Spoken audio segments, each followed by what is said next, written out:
Would you date a police officer?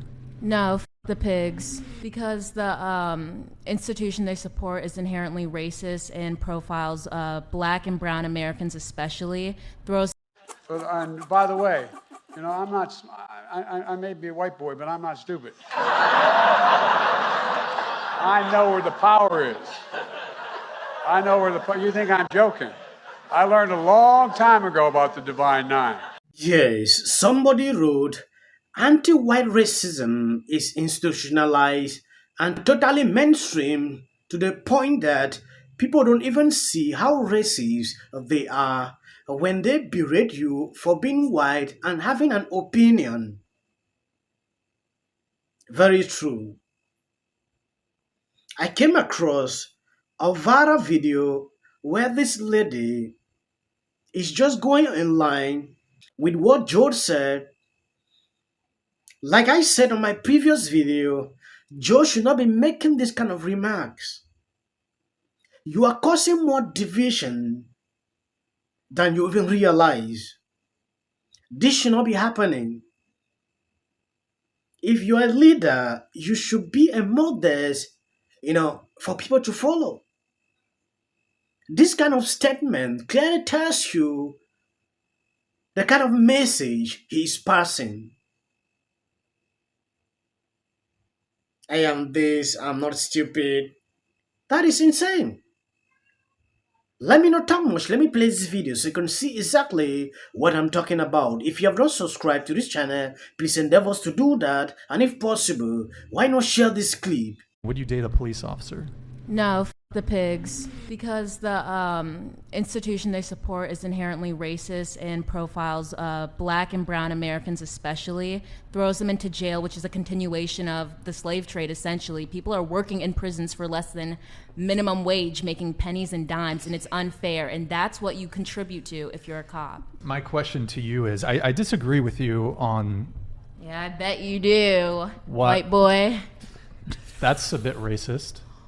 Oh my god, no, you're one of those. How can you be racist against... And I'm also half white, so how can I be racist against you?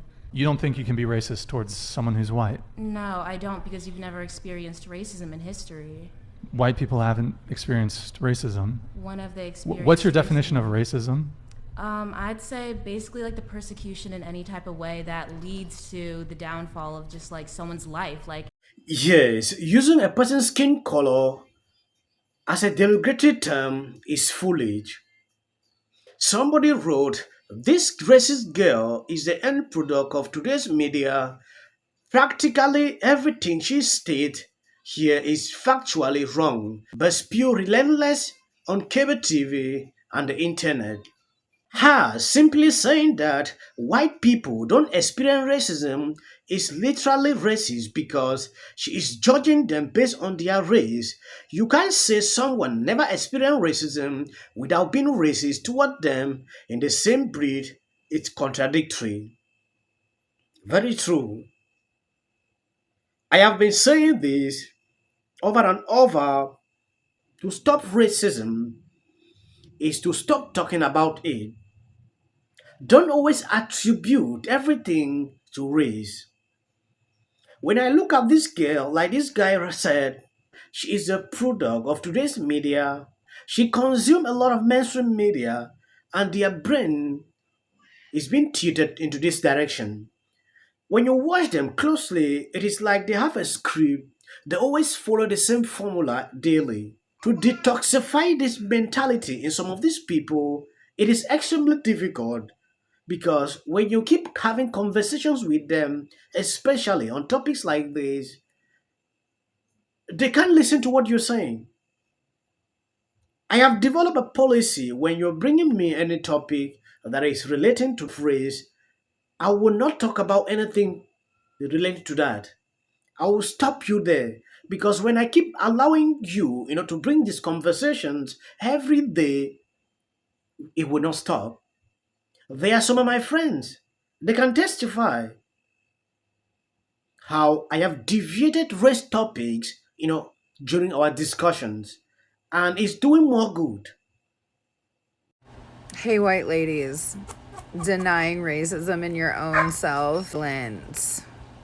You hurt the entire cause by denying that you ever had a racist thought. I don't think that way. I wasn't raised that way. That's not how I feel. I've said it before and I'll say it again. You don't have to wear a hood and you don't have to take a Confederate flag to know that there is shit inside of your brain that you need to fix, or else you're still just perpetuating the problems of society. I get called a white savior because I can admit. Meanwhile, there's women running around thinking that they've never, ever done anything in their life that could possibly even teeter on the edge of racism. Good luck with that delusion.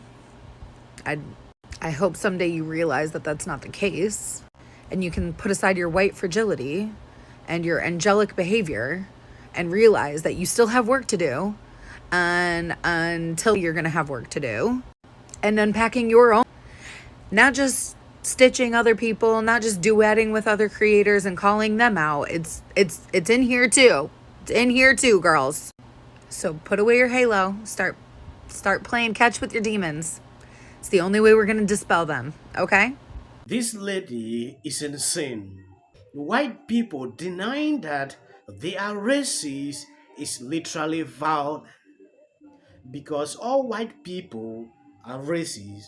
At a certain point, I don't always like to react on videos like this, because watching to a certain length, I will realize my temperature is rising. If people don't agree with your views, you cannot take that and attribute to violence. It is insane. I have a long video I'm going to play here. We are going to analyze this so you understand exactly what is going on. The system is so spoiled in such a way that everything circulate about this. If this is your first time coming, please remember to subscribe, and if possible, why not share this clip? Slavery was capitalism in action, and that black people were commodified, bought and sold on markets, used as collateral at banks to enrich a select group of people. Because that's what capitalism does. It creates winners and a lot of losers. Every time of year when we celebrate Black History Month, I am reminded of the deep and inseparable connection between racism and capitalism. And as a proud Black socialist state senator, I reflect on the fact that Black people were brought to this country as capital. And I'm reminded. Before we proceed with this video, let me read this out. There is a difference between being African American because your direct ancestors are the Africans that were forcefully taken from Africa, and the African Americans that came to America by their own will. You literally have people you can't ask directly about home, but you are woke. There is a clear difference between these two people.